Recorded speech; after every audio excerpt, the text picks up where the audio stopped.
Hello everyone, I'm here to walk you through how to turn on and off notifications from Palmpay app using your Samsung phone. So what you do, this is my Palmpay app over here. So what I'm going to do is that I'm going to press on it a little bit until this pops up. Now I have 4 categories here. I can decide to use any of them, or if I just want to go directly, I click on the information icon at the top right corner over here, and then notifications, click on notifications. Now I can like to show notification, this is on. If I don't want it on, I can simply turn it off and it's all gone. All notification from this app will be blocked.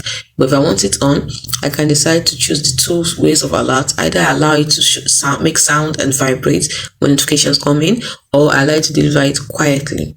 Notifications coming. So let's say I have turned on allow sound and vibration. Then the next, I'm going to go to the bottom here and click on notification categories. So messages, I've switched on message. Whenever I get messages on Palmpay, maybe money in, coming in, going out, whatever messages from Palmpay is going to turn it on. And that is how to turn on and off notifications of Palmpay on Samsung phones. So you can even go on and see other stuff about Palmpay too. Like you can set it as your default app over here.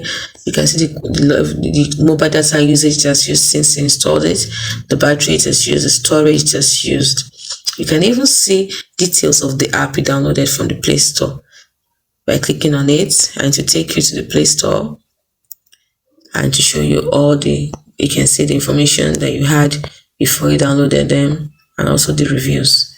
And that's it. Don't forget to like and subscribe to this channel for more helpful tips like this. Till next time, bye bye.